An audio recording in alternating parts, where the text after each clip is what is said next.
Hey everyone, this is SP. I just wanted to speak on the Dark Night of the Soul today. Very random. And I originally didn't think that this was what I'd want to speak about today, or that I'd want to speak at all.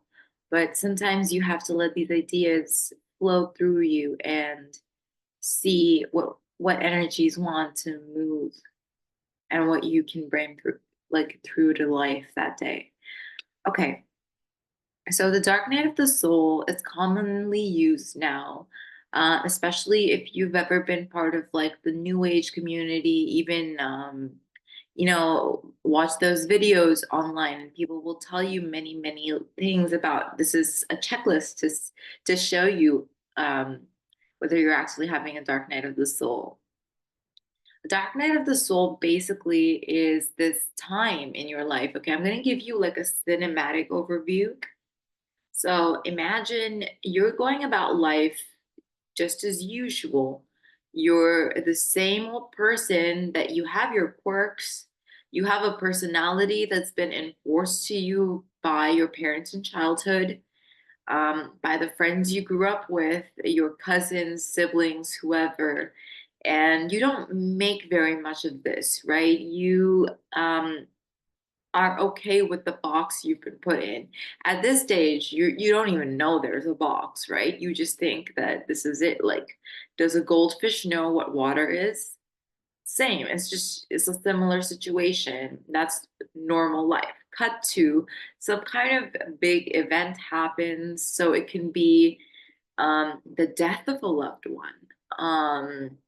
Some other kind of loss, like maybe a job loss, a big move, um, extended period of loneliness, sudden fall into depression. And the things that you used to derive pleasure out of, they don't support you the same anymore. So whether it's sports, music, the romance novels that you could escape into, nothing quite hits the same. And you're like, what's gotten into me? I'm always been happy, or I've always been okay, or at least I've put on this mask and been able to cope better. And this is a part of life where we ask ourselves a lot of questions if we've been through this, right? Why me? What's going on? Like, what's going to happen to my life ahead of this? Like me, I personally had my biggest dark night of the soul kind of experience in 2020. And at that time, I just thought that, I could dive in and dive out, that it would last for like 6 months. And those 6 months, I would do a bit of wandering. And then after that, I would just resume to things as normal. That, the people that I had I had to separate from people a whole bunch and not be as close a friend anymore, as accessible or approachable anymore. And I thought that maybe it would take me 6 months at the very maximum, and then I'd be back, back and better than ever, possibly with some kind of juice diet or like a detox that I could recommend to others. But that's not how it played out. In fact, it put me on this course that led me to um, other points in life, that were increasingly disconnected from where my imagination had gone initially. Initially, I had a really funny idea about how a Dark Night of the Soul was going to go. I can't even describe it because it's that funny and it's that delusional. I hold on to some of the delusions that I had at that time because, it's just a part of my innocence. But it's laughable what we try to do by like projecting predictability onto the future. And when we're trying to predict things, it's always the past that we're kind of projecting, or some kind of hope that we've had seated inside us.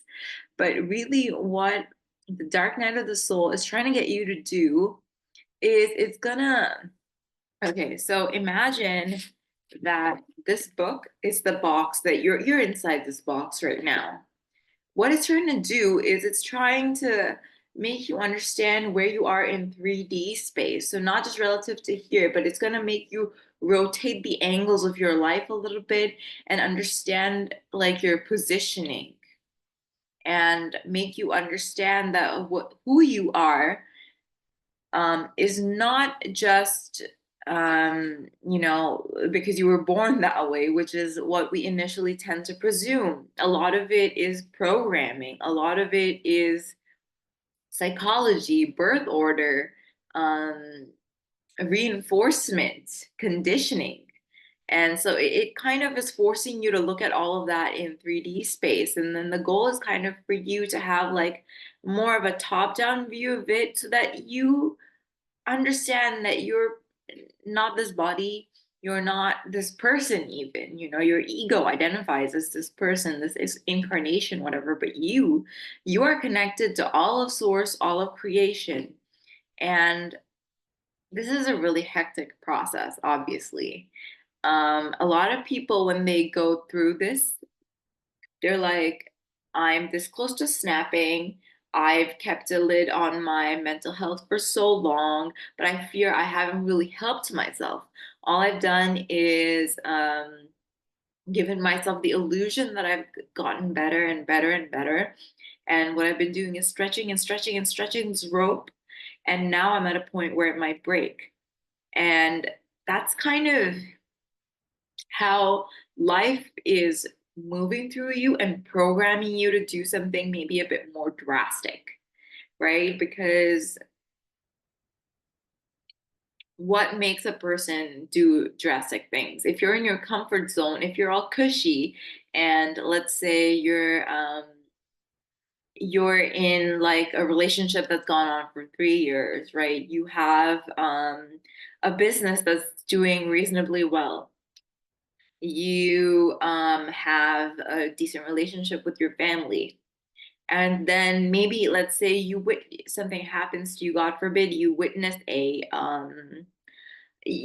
someone passing away next to you in public transport, and it changes your psychology. It changes your psychology to the point where you start asking more questions about yourself, and that your behaviors become a bit more about like who you are and what is your natural instinct, as opposed to what was programmed into you and then what people said you should do, you could do, and what people forbade you from doing.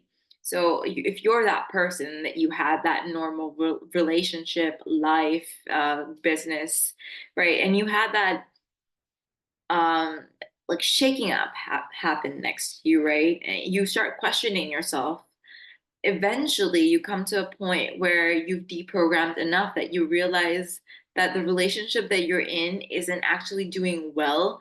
You're kind of giving yourself this illusion by compromising too much every time, by allowing the other person to have their say over you and like assert themselves in a way that might be toxic, even. It's just that you're not programmed to know that I can ask for more or I deserve more. The business that you might be running might not even be a good fit for you. It might be stifling you on the inside. Um, and thirdly, like your relationship with your family might need healing, but you never gave yourself room to explore or even imagine that you could be in that position where you say, "This doesn't work for me. I would appreciate if we could rewrite the script of how we've been interacting." You didn't know that that was a possibility. And obviously a lot of people, when they um come to this drastic point, and the reason they need a lot of that energy, like, we have chemistry. In chemistry, they say to make any kind of reaction happen, you need an activation energy. And if the activation energy is high, that those chemical reactions are going to be slower.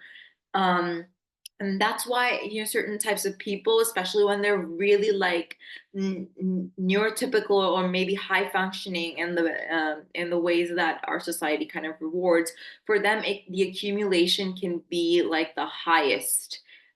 This tension can build up the longest, and it can really almost cause them to snap.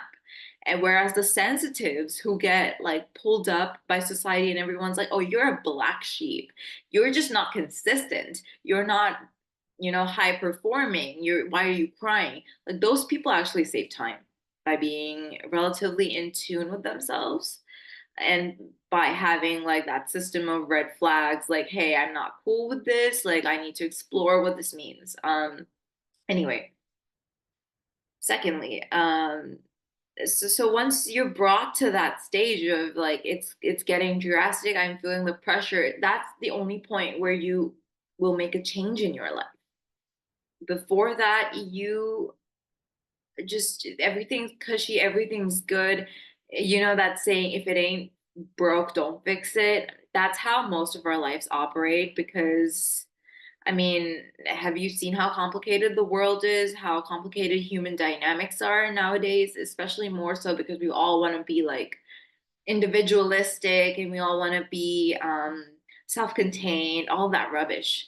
So, yeah, like it can take a huge amount of energy to spark a person to even contemplate that they need to bring changes about in how they conduct themselves. And for a lot of people, it doesn't even occur to them that other people might be reacting to them a certain way because of how they perceive themselves and how that is something that's annoying possibly to other people, right? I'm not even talking about like um things that are natural to you. I don't mean little ticks here and there. I just mean like a person with the chronically low self-worth, for example, pushing people away, right? And being somewhat heartless in their dealings with the other person because they're so honed in on their own imperfections that they can't see how other people are suffering.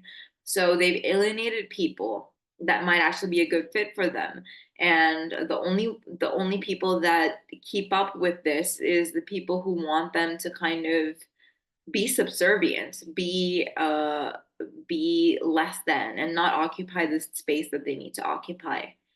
So most of us don't even have this point of sitting down with ourselves and wondering, is it something that I'm doing that's causing me to produce certain reactions in people? Most of us have just been programmed to the extent that, in childhood, maybe someone said to you a couple times, you're too sensitive, you're too sensitive, you're just too freaking sensitive. And as a child, your mind's very malleable, you're just like absorbing everything, and you're like, yeah, okay, I'm sensitive, I'm sensitive. And this is how you have attributions for various things in life, like, oh, I'm just too sensitive for this, right? I won't even try my hand at these things. So there's a whole bunch of unexplored surface in your life and a whole bunch of places that you never even take yourself because you already write it out for you. You were like, nope, this won't work. And kind of the dark night of the soul, when that happens, it's almost like you're being brought to your knees. The part of you that has control, that asserts control over the future by saying, this is who I am, this is who I've always been, that part starts being put under pressure. And there's a tremendous amount of uncertainty where you kind of have to grapple with your shadow, which is the part of you that you've never acknowledged, that you've had to brush under the carpet because um, other people have never given you a positive reception for it. Let's say, for example, you're somebody that you might have actually been born with a singing talent, but suppose you had like irritable parents and they never encouraged that or whatever. And anytime you started singing, they'd be like, you're giving me a headache, you have a terrible voice, and shut up. And then later on, you discover as an adult possibly that people do think you sound quite pleasant, and then you have to grapple with like, is it really worth pursuing a talent this late in my life, or whatever that might mean for you. So those are some of the ways that like having this pressure on you actually forces you to act and act differently from the script that's been given to you. Like, I'm so and so. I am just a simple person. This is my range of skills. This is the boundary I draw for myself, and I don't go outside of there. And you see the problem with that? Like, boundaries are good if they're helping us define what we don't want to or want to engage in. But if you won't even look at something, if you won't even sit with it in your mind, there's something drastically wrong with that, because the intellect should be able to handle certain types of situation, at least grappling with them, at least perceiving them clearly, and not just perceiving them with a mind full of fear. So this is kind of, when you have so much pressure in your mind, everything kind of just erupts, and you have to look at all the materia that comes through. Like, this is my anxiety, these are my fears, these are my hopes that I never realized. These are kind of the hopes and vulnerabilities that other people are preying on. And then you have to make moves to set boundaries in order that other people stop those actions. That's why a big part of any manifestation cycle is to let go of people and things that don't suit you. That's very, very, very important. Um, I'm gonna stop this recording here in a little bit, and I just want to conclude by saying I'll try making more of these and try having them trimmed down a little bit too, or maybe more like sequenced, because I feel like I go off a lot. And even though this might be helpful, it's not really structured. I'll try having more of a structure to what I want to say. But this was me talking about the Dark Night of the Soul. Please leave a comment if you like it. And if you have any other questions, I might make more of these. So just, yeah, thanks for watching.